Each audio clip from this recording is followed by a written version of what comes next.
ઓમ નમઃ શિવાય. અધ્યાય 46 યુદ્ધ સમાપ્તિ. સનતકુમાર બોલ્યા, મહાબલી ગીલ નામક દૈત્યને આગળ કરીને અંધક શિવજીની સાથે યુદ્ધ કરવાને માટે આવ્યો. તે શિવજીની ગુફામાં પહોંચ્યો. વ્રજનો પ્રહાર જેવો અવાજ કરતા તેણે પાર્વતી તથા શિવજી ઉપર વ્રજ પ્રહારનો પ્રારંભ કર્યો. તેની સેનાએ શિવજીની ગુફા દ્વારને તથા તેની ચારે બાજુએ આવેલા વૃક્ષો વેલાઓના પાનને ઉખાડીને ફેંકી દીધા. ફૂલો અને મૂળનો નાશ કરી મનોહર જળનો નાશ કર્યો. વનના માર્ગને ખંડિત કર્યો. ત્રિશૂલધારી શિવજી તેથી ક્રોધે ભરાયા. પોતાના ભયંકર ભૂતગણોની સાથે વિષ્ણુ વગેરે દેવતાઓને બોલાવી દૈત્યોની સાથે યુદ્ધ આરંભ કરાવ્યું. પરંતુ એ પ્રબળ દૈત્ય બધાને ગળી ગયો. બ્રહ્મા, વિષ્ણુ, ઇન્દ્ર, સૂર્ય, ચંદ્ર વગેરે સમસ્ત દેવતા વિધ્સ દૈત્યના પેટમાં ચાલ્યા ગયા. માત્ર એક શિવજીનો ગણ વીરક જ બાકી રહ્યો. ત્યારે એ ભાગીને શિવજીની પાસે આવ્યો અને સર્વ સમાચાર કહ્યા. આ સાંભળીને શિવજી સામવેદનું ગાન કરવા લાગ્યા. પછી સૂર્યના સમાન પોતાના પ્રકાશિત શરીરથી તેઓ હાસ્ય કરવા લાગ્યા. એમના અટ્ટહાસ્યથી સમસ્ત અંધકાર દૂર થઈ ગયો. વિરક્તે દૈત્યોની સાથે મોટું યુદ્ધ કર્યું. આ બાજુએ દૈત્ય નંદીને ગળી ગયો. ત્યારે શિવજી વૃષભ પર સવાર કરી મંત્ર જપતા તે ગળેલાને ઉગારવાને માટે યુદ્ધમાં આવ્યા. તેમણે પોતાના તીવ્ર બાણોથી વિધસને મારી નાખી. એ દૈત્યના મુખથી વિષ્ણુ સહિત બ્રહ્મા, ઇન્દ્ર, સૂર્ય, ચંદ્ર વગેરેને ઓકાવી દીધા. દેવતાઓની સેનાને પ્રસન્ન થઈ. તે મહાયુદ્ધ કરવા લાગી. શુક્રાચાર્યજી યુદ્ધમાં મરેલા દૈત્યોને પોતાની સંજીવની વિદ્યા દ્વારા સજીવ કરતા ગયા. તેમના આ પ્રમાણે કરતા જોઈ શિવગણોએ તેમને બાંધી શિવજીની સામે ઉપસ્થિત કર્યા. શિવજી તો શુક્રાચાર્યને જ ગળી ગયા. શુક્રાચાર્ય નષ્ટ થતા દૈત્યોનું બળ ક્ષીણ થવા લાગ્યું. પછી તો દેવતાઓએ મારી વ્યાકુળ બનાવી દીધા. આ પ્રમાણે ઘણો સમય સુધી હિરણ્યકશિપુના વંશમાં ઉત્પન્ન દૈત્યોની મહેન્દ્રની સાથે યુદ્ધ કરતા અંતે હાર્યો. દેવતાઓએ ક્રોધ કરતા દૈત્યોનો નાશ કરી દીધો. હરિએ પોતાના પ્રચંડ ગદાઘાતથી દૈત્યોનો મદ ચૂર્ણ કરી નાખ્યો. પરંતુ અત્યાર સુધી દૈત્યોનો પ્રધાન અંધક તો યુદ્ધ કરતો જ રહ્યો. ઇન્દ્ર લલકારી મારવા લાગ્યા. તે પણ પોતાના ધારદાર બાણ મારીને પાર્વતી અને શિવજીને પીડા આપવા લાગ્યો. સેંકડો માયાઓથી તે કપટ યુદ્ધ ખેલવા લાગ્યો. દેવતાઓથી અવધ્ય હોવાને કારણે હવે તેણે શિવજીને પોતાની માયાથી જીતવાની ઈચ્છા કરી. અંધક સમસ્ત યુદ્ધ ભૂમિમાં વ્યાપ્ત બનીને ઘોર યુદ્ધ કરવા લાગ્યો. પરંતુ શિવે પોતાના ત્રિશૂળથી તે દૈત્યને મારીને તેને આમ તેમ કાપી નાખ્યો. તેના શરીરમાંથી રુધિરનો પ્રવાહ વહેવા લાગ્યો. આ પ્રવાહથી ઘણા દૈત્યો ઉત્પન્ન થઈને યુદ્ધ કરવા લાગ્યા. આ બાજુ વિષ્ણુએ પણ શિવજીને કહીને તેમના કાનમાંથી ભયંકર ગણ ઉત્પન્ન કરાવ્યો. દેવતાઓએ પ્રાર્થના કરીને ભૂખથી વ્યાકુળ ચંડિકા પ્રગટ કર્યા. તે વ્યાકુળ હૃદયા દેવી ચંડિકા અસુરનું રક્તપાન કરવા લાગી. યુદ્ધ ભૂમિમાં માંસનો કીચડ ઉત્પન્ન થયો. ત્યારે પોતાના કુળનો સનાતન ક્ષાત્ર ધર્મ સમરીને તે દૈત્ય શિવજી ઉપર પુનઃ ઘોર બાણ વરસાવવા લાગ્યો. શિવજીએ ત્રિશૂળ ઉપાડ્યું. એનું હૃદય છેદીને તેના ઉપર ઊંચકી લીધો. આ થતાં જ યુદ્ધ શાંત થઈ ગયું. સૂર્યના પ્રચંડ કિરણોએ તેની કાયા સળગાવી દીધી. તેનું શરીર જર્જરિત બની ગયું. ઉપરથી મેઘ જળ વરસાવીને તેને વધારે પીડાયુક્ત કર્યું. એક બાજુથી હિમખંડ તેને વધારે વિદીર્ણ કરવા લાગ્યા. છતાં તે દૈત્યેન્દ્રના પ્રાણ ન નીકળ્યા. ત્યારે તે કરુણાસાગર પરમ દયાળુ શિવજીની સ્તુતિ કરી. શિવજીએ પ્રસન્ન થઈને તેણે ગણપતિનું પદ આપ્યું. યુદ્ધ સમાપ્ત થઈ ગયું. હરિ વગેરે દેવતાઓ પોતાના સ્થાને ચાલ્યા ગયા. ચારે બાજુથી શિવનો જય જયકાર થવા લાગ્યો.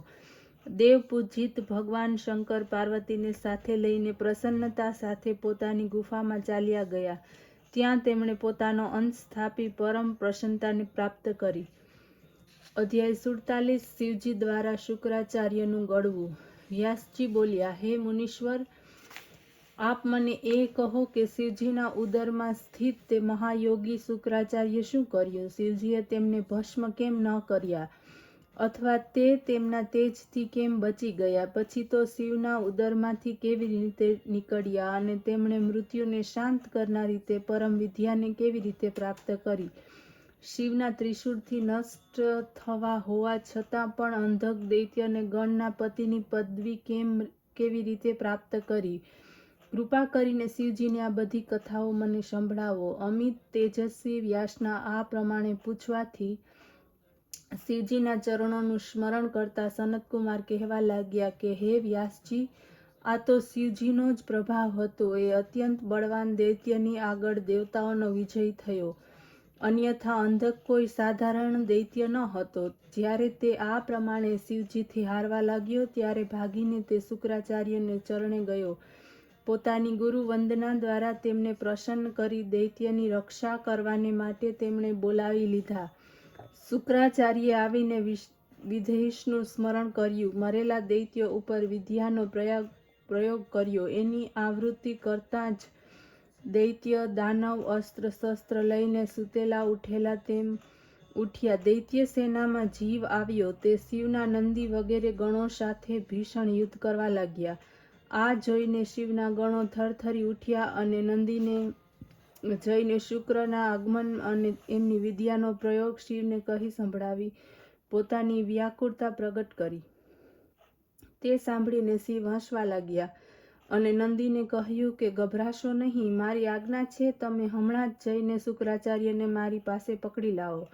પછી તો નંદીશ્વર સિંહના જેવી ગર્જના કરતા શીઘ્ર જ દૈત્યના સેના ઉપર તૂટી પડ્યા અને જ્યાં દૈત્યોના રક્ષિત શુક્રાચાર્ય ઊભા હતા એને મધ્યમાં એવા પકડી લાવ્યા.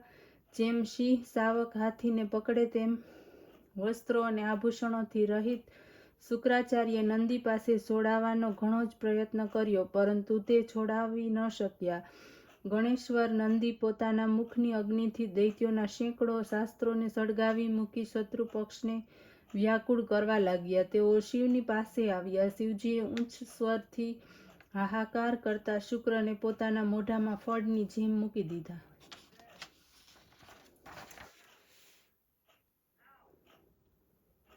અધ્યાય 48 શુક્રની મુક્તિ.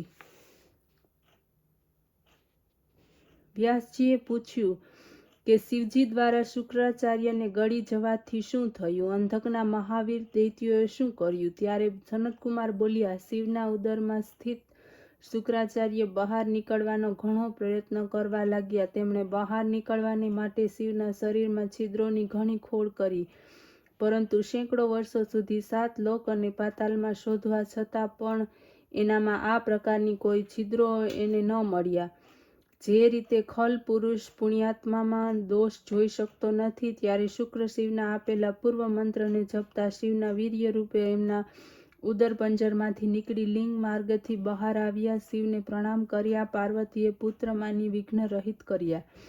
ત્યારે લિંગના દ્વારા વીર્ય રૂપથી નીકળેલા શુક્રને જોઈને દયાસાગર શિવે કહ્યું, હે ભૃગુના પુત્ર, જે કારણે તમે મારા લિંગથી વીર્ય રૂપે નીકળ્યા છો એ કર્મથી હવે તમારું શુક્ર નામ પડશે. હવે જાઓ. શુક્રાચાર્ય શિવને પ્રણામ કર્યા, એમની સ્તુતિ કરી અને આજ્ઞા લઈને પુનઃ દૈત્યોની સેનામાં ચાલ્યા ગયા.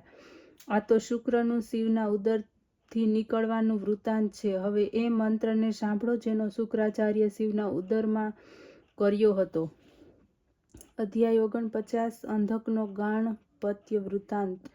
સનતકુમાર બોલ્યા, ઓમ નમસ્તે દેવેશાય સુરાસુર નમસ્કૃતાય ભૂતભવ્ય મહાદેવાય હરિત પિંગલ લોચનાય બુદ્ધિ રૂપેણ વગેરે મંત્રને જ્યારે શુક્રાચાર્યજી શંભુના ઉદરમાં જપવા લાગ્યા ત્યારે તે ઉત્કટ વીર્યના સમાન શિવલિંગના માર્ગથી બહાર નીકળ્યા. પહેલા જન્મ પછી 3000 વર્ષ બાદ વેદપાઠી શુક્રાચાર્ય શિવ દ્વારા ઉત્પન્ન થયા. આ બાજુ અંધક શિવના ત્રિશૂળ ઉપર રહીને શિવની 108 પરમ મૂર્તિઓનું ધ્યાન કરતો હતો તેમજ તેની સ્તુતિ કરતો હતો. એનાથી શિવજીએ પ્રસન્ન થઈ તેને સર્વ પ્રકારના ભયથી મુક્ત કરી દિવ્ય અમૃતની વર્ષા દ્વારા એનામાં પ્રાણ સંચાર કરી ત્રિશૂળથી ઉતારી એનો અભિષેક કર્યો અને કહ્યું કે હું તારી અંતિમ ભક્તિથી પ્રસન્ન થયો છું, વરદાન માંગ. અંધક હાથ જોડીને સ્તુતિ કરવા લાગ્યો. તે કાંપતો હતો, સ્તુતિ કરી, પોતાના પૂર્વ અપરાધોની ક્ષમા માગી અને માતા પિતા રૂપ શિવ પાર્વતીની ભક્તિ માંગી. શિવ ચૂપ રહ્યા. તે મૌન રહી શિવ પાર્વતીના ધ્યાનમાં મગ્ન થઈ ગયા. શિવે તેના ઉપર પ્રસન્નતાપૂર્વક દ્રષ્ટિ નાખી. તેને પોતાનું પૂર્વજન્મના અદ્ભુત વૃત્તાંતનું સ્મરણ થઈ આવ્યું. એના મનોરથ પૂર્ણ થઈ ગયા. તે પોતાના માતા પિતાને પ્રણામ કરીને કૃતકૃત્ય થઈ ગયા. શિવ પાર્વતી તેના મસ્તકને સૂંઘવા લાગ્યા. પછી તો તેણે પ્રસન્ન શિવની ઈચ્છિત વરની પ્રાપ્તિ કરી. આ જ એ અંધકનું પુરાતન ગાણપત્ય વૃત્તાંત છે જે એણે મહાદેવજીની કૃપાથી પ્રાપ્ત કર્યું હતું. એને ધ્યાનપૂર્વક ભણે છે, એની કામના પૂર્ણ થાય છે. અધ્યાય 50. શુક્રાચાર્યને અમૃત સંજીવની વિદ્યાની પ્રાપ્તિ. સનતકુમાર બોલ્યા, હે વ્યાસ, હવે શુક્રાચાર્ય સંજીવની વિદ્યાની પ્રાપ્તિ કેવી રીતે કરી હતી તે વૃત્તાંત તમે સાંભળો. પહેલા શુક્રાચાર્ય વારાણસી નામના નગરમાં જઈને પ્રભુ વિશ્વનાથનું ધ્યાન કરતા હતા. ઘણા સમય સુધી તપ કરવા લાગ્યા. ત્યાં તેમણે શિવના જ્યોતિર્લિંગનું સ્થાપન કરી એની આગળ સુંદર એક રમણીય કૂવો ખોદ્યો અને એક દ્રોણ પંચામૃતથી શિવને 1,00,000 વાર સ્નાન કરાવીને પછી સુગંધિત દ્રવ્યોથી સ્નાન કરાવ્યું. આ પ્રમાણે અનેક મનોહર પત્રો તથા સુંદર કમળોથી તેમને સાવધાન ચિત્ત થઈ શિવની પૂજા કરી. પછી સ્તુતિપૂર્વક શિવ સહસ્ત્રનામ તથા અન્ય સ્તોત્રોથી શિવજીને સંતુષ્ટ કર્યા. આ પ્રમાણે શુક્રાચાર્ય 5,000 વર્ષ સુધી અનેક પ્રકારથી શિવની પૂજા કરવા લાગ્યા. પરંતુ આટલું કરવા છતાં પણ શિવે વરદાન ન આપ્યું.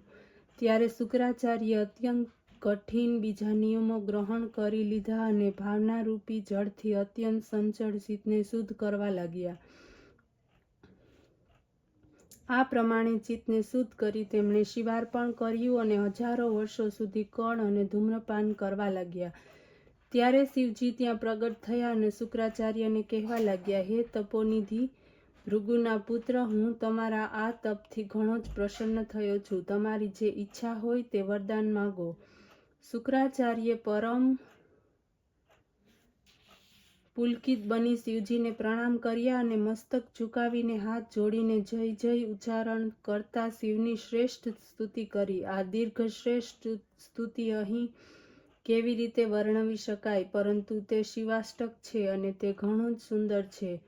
શુક્રના એ અષ્ટકને સાંભળી શિવ વધુ પ્રસન્ન થયા. ઉપર રહેલા શુક્રાચાર્ય તે પૃથ્વી પોતાના હાથો વડે શિવજીને ઉંચકી લીધા અને તેમને હસતા હસતા કહેવા લાગ્યા, હે બ્રાહ્મણ શ્રેષ્ઠ, તમે જે મારા આ જ્યોતિર્લિંગની સ્થાપના કરી, એની કઠિન આરાધના કરી, તેથી હું તમારા ઉપર પ્રસન્ન છું. આ સમયે જે માગો તે આપવા તૈયાર છું. તે સમય પણ આવશે જ્યારે તમે આ શરીરથી મારી ઉદર ગુફામાં પ્રવેશી મારા ઇન્દ્રિય માર્ગથી નીકળી પુત્ર ભાવને પણ પ્રાપ્ત કરશો. આ દુર્લભ વરદાન હું આજે તમને પ્રદાન કરું છું. આનાથી અતિરિક્ત મેં તપસ્યા દ્વારા જે અમૃત સંજીવની વિદ્યાને પ્રાપ્ત કરી છે તે પણ હું તમને આપું છું. આ વિદ્યા દ્વારા તમે મરેલા પ્રાણીઓને પણ જીવિત કરી શકશો અને તે કોઈ કાર્યને ઉદ્દેશી આ વિદ્યાનો જપ કરશો તો આ સત્યેશ્વરી વિદ્યાના પ્રભાવથી તમારું તે કાર્ય પૂર્ણ થશે. તમે મારા આશીર્વાદથી સૂર્ય તથા અગ્નિનું પણ અતિક્રમણ કરી આકાશમાં વિરલ તારક બનીને પ્રકાશમાન ગ્રહ બનીને શોભશો. તમારી સામે સ્ત્રી પુરુષ જે પણ યાત્રા કરશે તે તમારા દ્રષ્ટિપાતથી એના સર્વ કાર્ય નાશ પામશે, પરંતુ તમારો ઉદય થતાં જ વિવાહાદિક શુભ કાર્ય થશે તેમજ મનુષ્યોના સર્વ ધર્મ કાર્ય સફળ થશે. તમે જે આ શુક્રેશ નામનું જ્યોતિર્લિંગ સ્થાપિત કર્યું છે તેનું જેઓ પૂજન કરશે તેના સર્વ કાર્ય સિદ્ધ થશે. શુક્રને આ પ્રકારનું વરદાન આપી ભગવાન શિવ એ પાર્થિવ લિંગમાં લય પામી ગયા. હે વ્યાસજી, શુક્રાચાર્ય જે રીતે આ મૃત્યુંજય નામની વિદ્યાને પ્રાપ્ત કરી તે મેં તમને સંભળાવી. હવે એની આગળ બીજું શું સાંભળવાની ઈચ્છા છે તે મને કહો. ઓમ નમઃ શિવાય.